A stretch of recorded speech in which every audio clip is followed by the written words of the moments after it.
Hi there, Bren White for True Leader.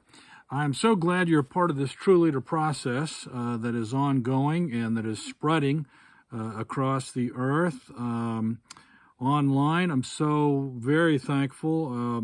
We're doing it in English and French right now, and it looks like several other people are going to be helping to translate it into other languages as we go.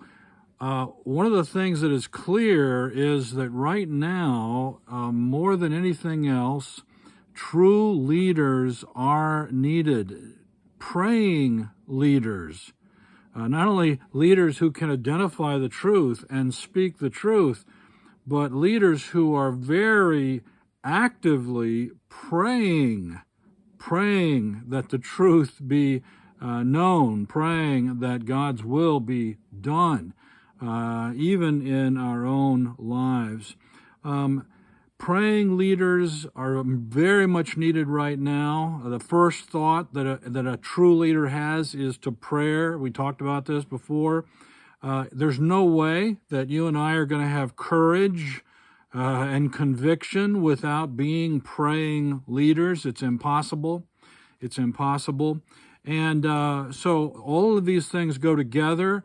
They have to do with the character of Christ, the daily life pattern of Christ.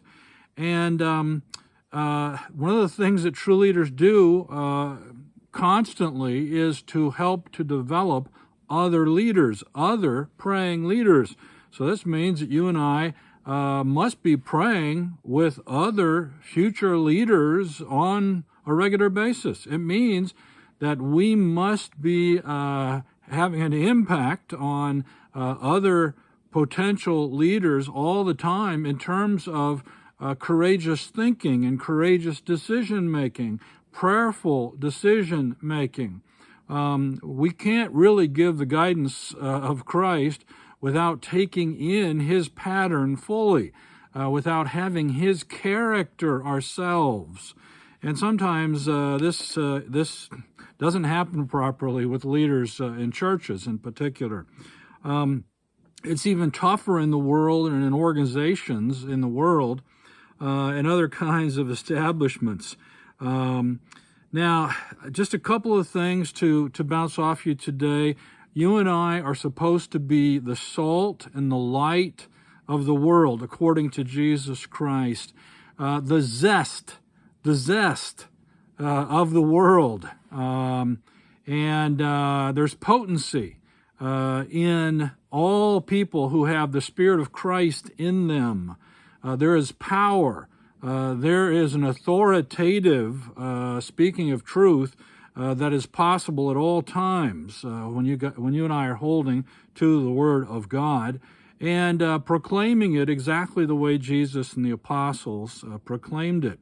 They were looking up. They were looking forward. They were operating as citizens of heaven, exactly the way Paul talks about to the Ephesians. And you and I need to be the zest of the world. And the way we do that is by being prayerful, by not having the same perspective and operating on the same data points as every other human being on the face of the earth who's plugged into technology. You and I are the zest of the world, the salt and the light of the world when we are staying close to Jesus Christ and to his pattern, to his words, and to having the kind of analysis, the same kind of thinking and discernment that Jesus had as he was operating in the world. And you can go back and hear his words all through the Gospels, and then talked about later by the apostles through the rest of the New Testament.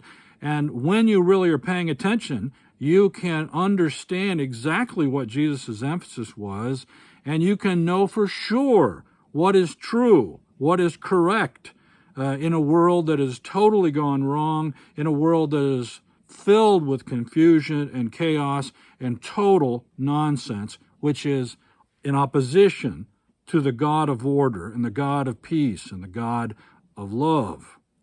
Now, it's going to take something for you and I to get there.